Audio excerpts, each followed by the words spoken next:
औज़ुबिल्लाहि बिस्मिल्लाहिर्रहमानिर्रहीम। अस्सलाम वालेकुम नाज़रीन, करोड़ों दुरूद पाक आका करीम और उनकी आल पे, और इस दुआ के साथ कि अल्लाह ताला हमें उनकी गुलामी का शर्फ हासिल हो।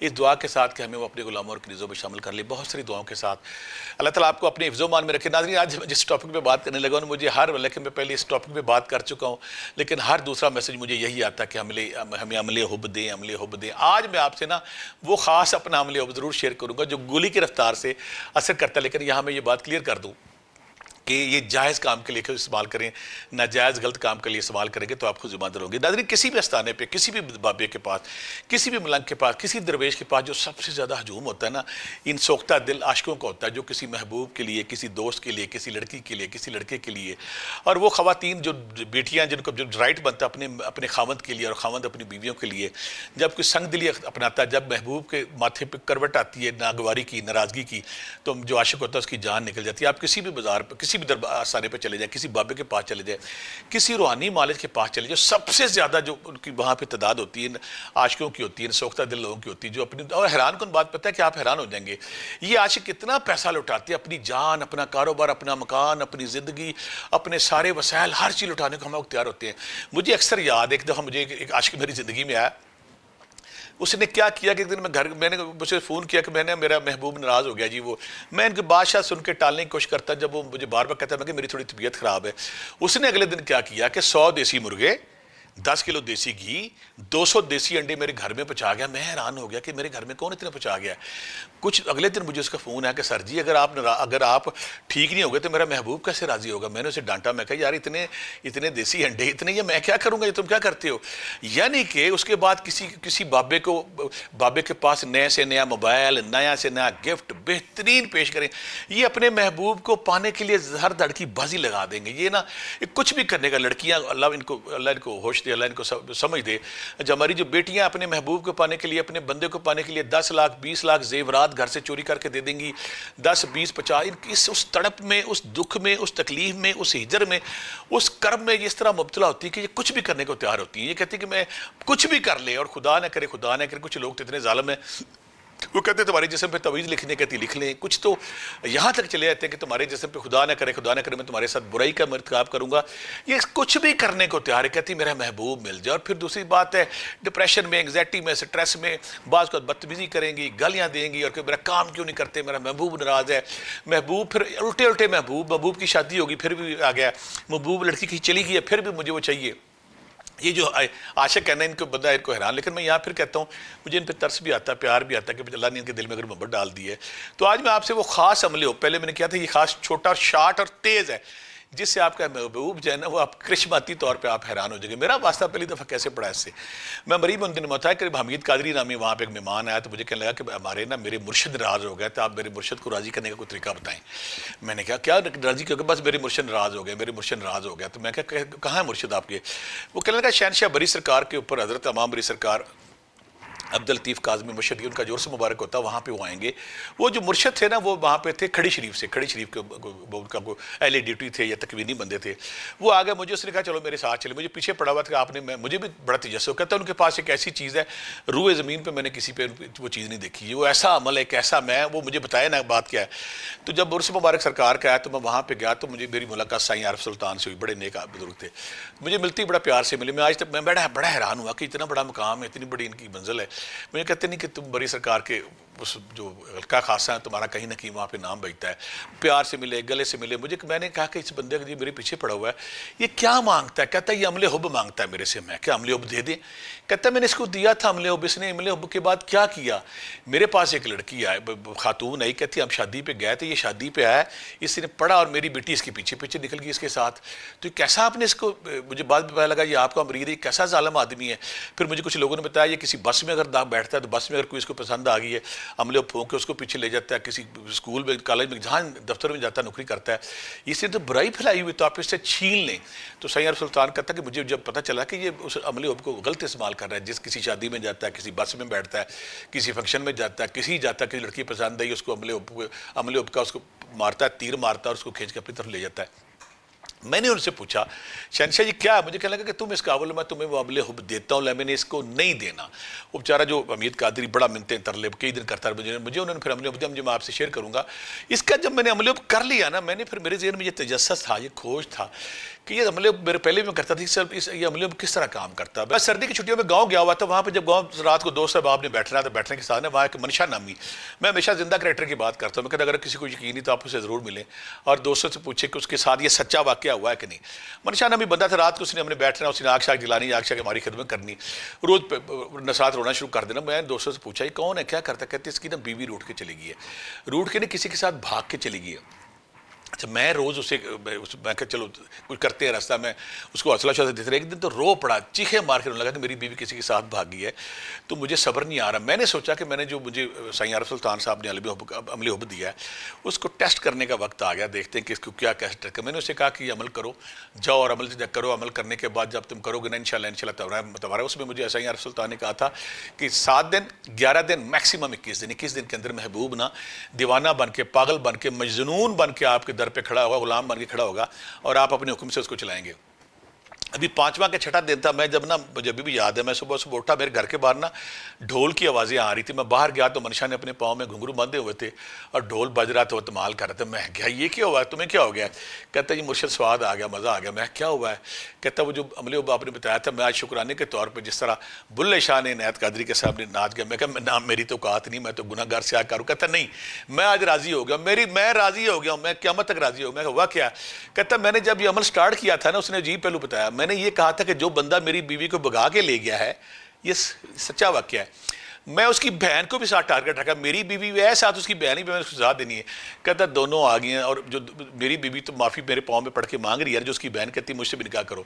कहता मुर्शिद ये कैसा हमले हुब है, ये तो एक के साथ 2 आ गई। तो मेरी किताब इसरार रवानीत में पूरा वाक़या तफसील से है कि एक की बजाय 2, यानी कि ऐसा तेज़ अमले हुब, गोली की तरह अमले हुब कि जब करता है ना बंदा किसी पे, वो दूसरी लड़की आ गई, पंचायत बैठ की, बार बार उसको समझाएं कि छोड़ो परा, इसको ना करो, कह जी नहीं मैं इसी शादी करनी है। तो बड़ी मुश्किल से फिर उसका तरियाक किया, उसका तोड़ किया, तोड़ करने के उसको होश आई। तो मनशा फिर ना जब भी मुझे मिलता अभी भी कहता है कि मुर्शिद जी मज़ा आ गया, मैं एक मांगी थी, मैंने गुस्से में 2 मांगी, दोनों आ गई। उसके बाद एक और मेरे पास वाक़या बड़ा अजीब आया, जिसमें उसके बाद मैं अमले हुब आपको शेयर करूँगा आपसे। वो वाक़या इस तरह कि मेरे पास एक बंदा सऊदी अरब से आया, ये सर्दियों के बाद में जाना करना, उसने आके बैठ जाना, रोना पिटना, ये वो। मैं क्या हुआ क्या है? कहता मैं सऊदी अरब में था तो वहाँ मैंने शादी कर ली थी, तो शादी करने के बाद मैं एक दिन पाकिस्तान आया तो मेरी बीवी को पता चल गया, उस जो सऊदी अरब मैंने शादी कर ली, उस बीवी को पता चल गया कि पाकिस्तान में मेरी बीवी है को, उसने पता चल गया। तो उसने ना मेरा वहाँ से पेपरशिप जो मेरे पास, मुझे वहाँ बुलाया, बुलाने के बाद मुझे जहाज़ पे बिठाया, मुझे रिपोर्ट कर दिया, डिपोर्ट करा दिया और मेरे पेपर शेपर सारे वहीं पे रख लिए। अब 1.5-2 साल हो गया, मैं, मेरे बच्चे भी 4 हैं, मैं मिन्नतें तरले करता हूँ, वो नाराज़ है, ना फ़ोन भी नहीं उठाती, गालियाँ देती, कह रही तुमने मेरे साथ धोखा किया, दगा किया, फ्रॉड किया। मैं कहा ठीक है कोई बात नहीं। आखिर जो बंदा जी पाकिस्तान आया हुआ था ना, जिसकी बीवी सऊदी अरब में थी, वो अपनी बीवी को, उसकी बीवी मेरे पास आई, कहती प्रोफेसर साहब इसको माफ़ कर दें, इसकी बीवी ले आए। मैं कहा तुम इसकी बीवी हो के कह रही हो? कहती मैं आपसे खुद रिक्वेस्ट करती इसकी सुलह करा दे, इसकी बीवी से सुलह कर ले। मैं कैसे? कहती हमारा खाना पीना इसी था, मैं ये मजदूर बंदा था, यहाँ पे हम तो 4 बच्चे हैं, उनके बच्चियों की शादी करनी है, वहाँ से पैसा आता था, हमारा गुजारा होता था। अभी ऐसी नाराज़गी इसकी हुई है, वो बंदी लिफ्ट नहीं कराती है, मेरी तरफ से इजाज़त आप इसको। मैंने जब उसको अमल कराया, मेरे गाँव वाले अभी भी याद है कि अभी 11 के 12 दिन थे, वो जो सऊदी अरब वाली बीवी उबाया में बुरके में जनाब, वो पाकिस्तान आई, पाकिस्तान आने के बाद वो इस बंदे के पास आई, बंदा इसको लेके मेरे पास आया और फिर वो वापस चला गया। मुझे वापस जाकर मैं कहने लगा कि ये मज़ा आ गया जी, ज़रूर आ गया। उसके बाद मैं बेशुमार मौके पर ऐसे किया है कि जब भी इस अमल को मैंने किया नहीं, गोली की रफ्तार से चलता है, तेज़ चलता है, दिनों में चलता है और थोड़े वक्त में हम करते हैं। जो भी अब यहाँ मैं ये क्लियर कर दूँ, हर वो बंदा, हर वो बीवी जिसका मियाँ नाराज़ है, हर वो बंदा जिसकी बीवी नाराज़ है, हर वो जो बंदा जायज़ शादी करना चाहता है, हर कोई लड़का जिसका कोई दोस्त है, कोई दफ्तर में काम करता है, उसका बॉस नाराज़ है, कोई दफ्तर में काम करता है, कुलीग बीमार है, यानी कि ऐसे दोस्त बाप जो आपके दाएं बाएं हैं, कोई अगर बीमार कह रहा हूँ, नाराज़ है आपसे, अगर कोई नाराज़ है आपसे, आपकी बात नहीं सुनता, तो जब आप करेंगे ये सरसी पे, हथेली पे सरसों वाला मामला है, ये करिश्मा है, इसके करिश्मे देख के आप दंग रह जाएंगे। लेकिन मैं फिर वही करूँगा कि इस आपने ये किसी जायज़ मकसद के लिए किया, नजायज़ मकसद के लिए करेंगे तो आप खुद ज़िम्मेदार होंगे। बल्कि मैं तो कहूँगा ना हो ऐसा कि कहीं मेरे खाते ना पड़ जाए।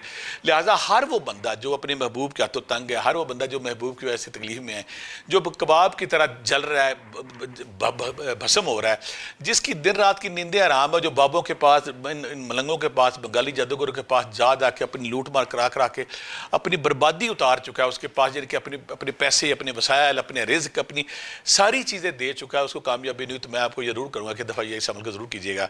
ये दीवाना करने वाला अमल है, ये पागल करने वाला अमल है। ये जब अमल स्टार्ट होता है तो इसे देखिए ना, बंदा खुद हैरान हो जाता है। जो लोग रूहानियत कहते हैं कि रूहानियत मजाक है, फ्रॉड है, इसका कोई अमल काम नहीं करता, मैं इंशाल्लाह अल्लाह के फजल से, सिर्फ अल्लाह के बरकत से कहूँगा एक दफ़ा अगर अमल करें, उनको ना चलता फिरता जादू नजर आएगा कि किस तरह का अमल बंदा जो किसी बंदे के अमले उब, यहाँ मैं फिर क्लियर, अमले उब है कि अमले उब ये है कि किसी दूसरे इंसान के दिल में अपनी मोहब्बत डालना, इस तरह मोहब्बत डालना कि वो दीवाना बन के, गुलाम बन के आपके कदमों में आ जाए।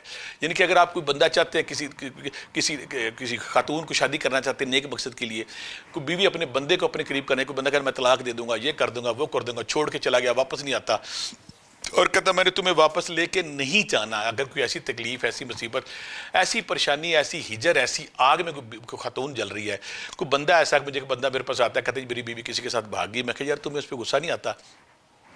कहता है गुस्सा है कि करूँ, मुझे उससे प्यार ही इतना। मैं उसको फिर पीछे अमल कराया तो वो आगे बड़ा खुश हुआ, कहता है शुक्र अल्लाह का मेरी बात सुनी की। ये मैंने उससे कहा कि यार वो किसी के साथ भागी, कहता कोई बात नहीं, मुझे वापस नहीं चला। ऐसे सारे लोग जो महबूब की तलाश में, जो महबूब को दिल में अपनी मोहब्बत डालना चाहते हैं, जो कहते हैं कि महबूब हमारी बात माने और हमारी बात मानने के बाद दीवाना वार हमारा तवाफ़ करे आके, हमारे दाएं बाएं घूमे। और वो बीवियाँ जो जिनके हस्बैंड दूसरी औरतों को मुंह मारते हैं, बाहर जाते हैं, और पहली बीवी जो दो शादियाँ कर लेते हैं, पहली बीवी की तरफ देखते नहीं, उसकी तरफ ध्यान नहीं देते, मैं यहाँ को जरूर कहूँगा ये एमरजेंसी अबले हुब्ब है। जब आप करेंगे तो इंशाल्लाह आपको घंटों में और दिनों में इसका रिजल्ट आएगा, तो आपकी जो मुराद है, जो आपकी मंजिल, वो पूरी हो जाएगी। मैं ज़रूर आपसे कहूँगा कि अगर कोई बंदा किसी इंसान की वजह से तंग है, कोई नाराज़ है, कोई रूठा हुआ है, कोई बात मान नहीं रहा और आपकी बात जायज़ है, गलत नहीं है, खुदा न करे खुदा गलत नहीं, तो फिर आप इस अमल को जब करेंगे तो इंशाल्लाह ठीक होगा। अब हम अमल की तरफ आते हैं।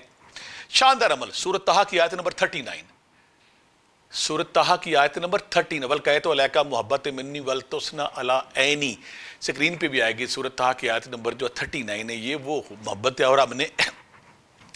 और मैंने अपनी तरफ से तुम पर अपनी मोहब्बत डाल दी। जब आप डालेंगे ना, इसको जायज़ मकसद के लिए कीजिएगा, गुनाह के लिए, ज़ना के लिए बिल्कुल हमाकत नहीं करनी है। ज़िंदगी चंद दिन की है, आपकी शामत आप यहाँ भी बर्बाद हो सकते हैं, आगे भी बर्बाद हो सकते हैं। तो इस अमल को आपने करना क्या है?